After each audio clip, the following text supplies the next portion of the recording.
Rin po. Tayo po ay muling manalangin. Panginoon, salamat o God sa gabing ito na kami nagkaroon ng pagkakataon na makapag-aral ng inyo pong mga salita. Ang aming dalangin, Lord God, patuloy na andun yung inyo pong pagsama, Lord God. We're praying for revelation upon revelation for this night at magkaroon ng buhay ng kapangyarihan ng bawat salita na aming mapapakinggan. We honor you, we glorify you. In Jesus' name we pray. Amen. Ang Amen. topic po natin tonight, connected to heaven's supply line. Kukuhanin natin yung ating main verse sa Philippians chapter 4 verse 19.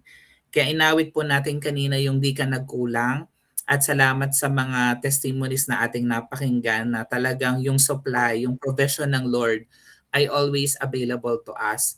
Sabi nga po ng Philippians 4:19, and my God will meet all your needs according to the riches of His glory in Christ Jesus.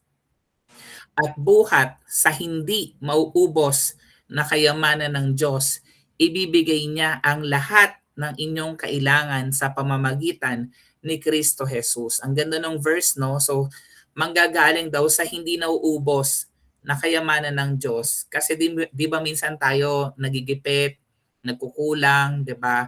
Pero sabi dito, ang Lord ibibigay niya ang lahat daw ng ating kailangan. So name it.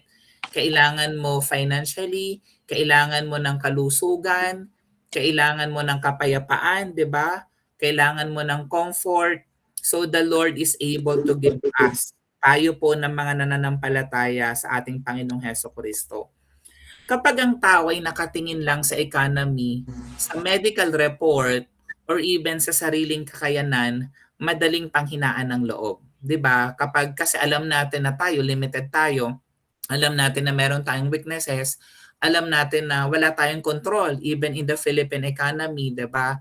Wala tayong control sa magiging resulta ng mga lab results or mga check-ups na pwede po nating gawin. Pero ang mga anak ng Diyos, tandaan po natin, tayo po yan, tayo po ay may access sa isang supply line na hindi nauubos. Hindi lang Amen. basta merong access sa supply, pero sabi dito yung supply na meron tayong access, hindi nauubos. Amen. So ganun ka-wonderful yung Lord, yung resources niya always available to us. Bagamat minsan may problema tayo sa economy ng bansa natin, di ba? Nagkakagulo worldwide, pero yung supply ng Panginoon sa kanyang mga anak hindi po nauubos. As long as you stay close to God. So napaka-important niyan na meron kang magandang relasyon sa Panginoon. Kapag tayo po ay merong relasyon kay Lord, we attend Bible study, prayer meeting, 'di ba? Nag-church po tayo, nag-aaral tayo ng salita ng Diyos. We are connected to His unlimited provision. Yung healing na kailangan natin, yung restoration, opportunities, 'di ba? And even divine connections. So ang Lord talaga yung kumikilos, yung gumagawa ng kaparaanan sa mga bagay na beyond our control. Ang sulat ni Paul sa Philippians ay isinulat habang siya po ay nasa kulungan. Sa kabila ng kanyang sitwasyon, tiniyak niya sa mga mananampalataya na ang Diyos ay tapat na mag-supply ng lahat ng kanilang pangangailangan. Hindi ito nakabase sa kalagayan ng mundo, kundi sa kayamanan ng Diyos sa kalangitan. So again, lagi tayong titingin sa Panginoon. Hindi tayo nakatingin sa nangyayari sa ating kapaligiran, kundi sa Diyos na ating pinaniniwalaan, na ating sinasamba, na hindi man kailanman nauubos yung kanyang provision, yung kanyang favor and blessing sa atin. Tatlong bagay po ang gusto ko pong iwanan sa atin tonight. Number one, God supplies beyond the economy. Di ba ang example nito si Elijah at saka yung widow of Sarephat sa 1 Kings chapter 17. Dito merong taggutom. Pero kahit merong taggutom, hindi naubos yung harina at yung langis. Yan. So ito yan. Yung widow, meron siyang anak, and then dahil nga po may matinding taggutom that time, isang luto na lang nila ng tinapay, meron siyang langis, meron siyang harina, and then kinabukasan mamamatay na sila. 'Di ba? Pero sabi ng 1 Kings chapter 17, 12 to 16, sumagot ang babae, Saksi si Yahweh ang inyong buhay na Diyos na wala na kaming tinapay. Mayroon pa kaming kaunting harina at ilang patak na langis.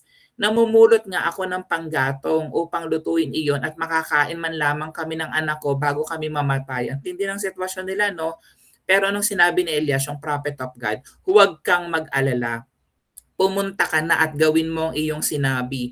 Ngunit ipagluto mo muna ako ng isang maliit na tinapay at pagkatapos magluto ka ng para sa inyo. Imagine yung instruction, unahin mo muna ako more than yourself. So it's just telling us na if we put God first, inuuna natin ang Panginoon, the rest will follow. Kasi nakadepend po tayo sa unlimited supply ng Lord.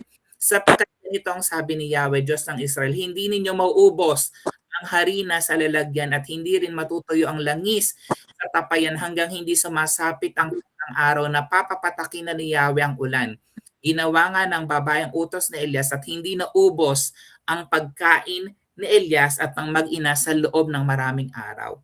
Hindi nga naubos ang harina sa lalagyan at hindi rin natuyo ang langis sa sisidlan tulad ng sinabi ni Yahweh sa pamamagitan ni Elias. Amen. So makikita natin dito kahit mabagal ang economy, 'di ba? Clients will always find you because the Lord God is your source. Ang Panginoon natin hindi yan nakadepende sa nangyayaring sitwasyon sa ekonomiya natin, 'di ba? Kundi ang Lord natin will always provide. Tinitingnan lang ng Lord kung tayo ay patuloy na susunod sa Kanya, patuloy na magtitiwala sa Kanya, patuloy na mananampalataya sa Kanya. Katulad ng ipinakita dito ng widow of Sarephat. Kaya talagang na-experience niya yung himala ng ating Panginoon. Point number 2, God supplies beyond medical reports. Yan. So dito merong woman with the issue of blood doon sa Mark chapter 5 verses 25 to 34. Lahat ng doktor ay sumuko na, 'di ba? Sabi nga nung verse na ubos na rin yung kayamanan ng babaeng ito, pero isang hawak lang sa laylayan ng damit ni Jesus, ano nangyari? Gumaling yung babaeng ito. Amen. Ito yung kanyang kondisyon. Sabi nga ni Jesus sa kanya, your faith has healed you. Amen. Dahil sa pananampalataya. Basahin po natin yung story sa Marcos 5:25 to 34. Kasama rin doon ang isang babaeng, imagine, 12 taon nang dinudugo. Hirap na siya sa sakit na iyon. At marami ng doktor ang sumuri sa kanya. Sabi nga, naubos na ang kanyang karyarian sa pagpapagamot, ngunit hindi pa rin siya gumagaling. Sa halip, lalo pang lumala ang kanyang karamdaman. Nabalitaan niya ang tungkol kay Jesus, kaya anong ginawa niya? Nakipagsiksikan siya hanggang sa makalapit sa likuran ni Jesus at hinipo ang damit nito. Imagine, sapagkat iniisip niyang mahipo ko lang ang kanyang damit, gagaling na ako. Ang sitwasyon natin ngayon, hindi na natin kailangan gawin to na makipagsiksikan, di ba? Ang daming mga opportunity, time for us na makalapit sa Panginoon katulad ng ginagawa natin ngayon sa prayer meeting. Agad niyang tumigil ang kanyang pagdurugo at naramdaman niyang magaling na siya. Naramdaman agad ni Jesus na may kapangyarihang lumabas sa kanya kaya't bumaling siya sa mga tao at nagtanong, sinong humipo sa aking damit? Sumagot ang kanyang mga alagad, nakikita po ninyong napakaraming nagsisiksikan sa paligid ninyo. Bakit pa ninyo itinatanong kung sino humipo sa damit ninyo? Subalit lumingin-lungin si Jesus upang tingnan kung sinong humipo sa damit niya. Palibhasa alam ng babae nangyari, siya'y nanginginig sa takot at lumapit kay Jesus. Nagpatira pa at ipinagtapat ang buong katotohanan. Subalit sinabi sa kanya ni Jesus, anak, pinagaling ka ng iyong pananampalataya. Umuwi ka na at ipanatag mo iyong kalooban, ikaw ay magaling na. So the Lord God supplies beyond medical reports, 'di ba? Kahit na sumuko na yung mga dalubhasa, 'di ba? Pero binigyan pa rin ng Lord ng kagalingan ng pag-asa yung babaeng ito dahil siya ay nananampalataya sa ating Panginoon. Kaya tandaan mo, church, kahit sabihin ng report or even ng ibang tao, ng even professional na impossible, tandaan mo you're connected to a supply line filled with healing and restoration. 'Di ba hindi lang ito about sa sakit at karamdaman. 'Di ba tayo, most of us here, mga estudyante, minsan impossible for us to pass the subject, to finish the project, to finish the thesis, pero tandaan mo you're connected to a supply line filled with healing and restoration and provision and favor ng Panginoon.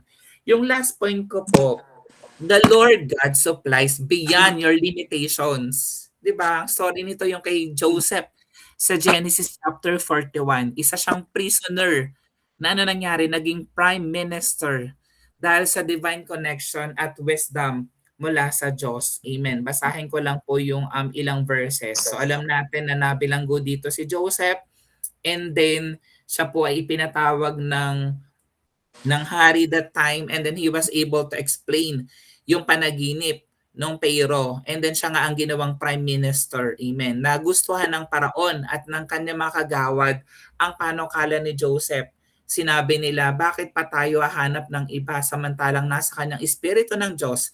Kaya sinabi ng paraon kay Jose, ang Diyos ang nagpakita sa iyo ng lahat ng ito, kaya't wala nang hihigit pa sa iyo sa karunungan at pangunawa. Ikaw ang pamamahalain ko sa buong bansa at susundin ka ng lahat.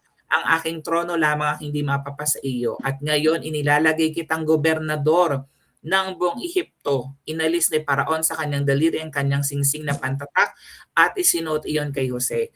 Binihisan niya ito ng gamit na lino at sinabitan ng gintong kwenta sa leeg. Ipinagamit kay Jose ang pangalawang sasakyan ng hari at binigyan siya ng tanod pandangal na nauna sa kanya at sumisigaw, lumuhod kayo. Imagine, sa gayon, ipinailalim sa kanya ang pamamahala sa buong Ehipto. Sinabi ng paraon kay Jose, ako ang paraon at ikaw ang aking pangalawa. Ngunit kung wala kang paintulot, walang sino man sa Ehipto na makakagawa ng anuman.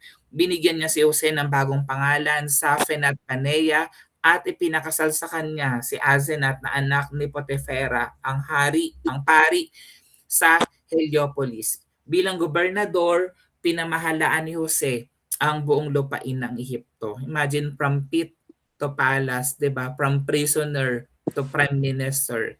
So kahit hindi mo makita paano matutupad ang pangarap mo, God has a supply line filled with good breaks, ideas, and divine connections. Amen. Ang Lord pa rin ang kikilos niya. So magtiwala ka lang sa Panginoon. Maybe you're limited. Limited ka sa resources, limited ka sa knowledge and wisdom, limited ka sa skill, sa ability, 'di ba? Pero meron kang Diyos na unlimited yung supply line. Na andun yung mga good breaks na available for us, mga ideas na kailangan natin, and even the divine connections.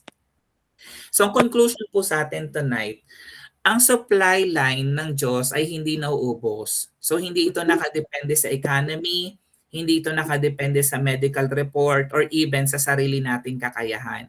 Nakadepende ito sa kayamanan ng Diyos na walang hanggan.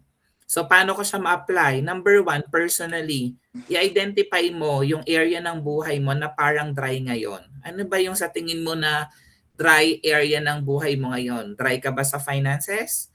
Dry ka ba sa kalusugan, sa pangarap mo? Bring it before God and declare the Lord's supply.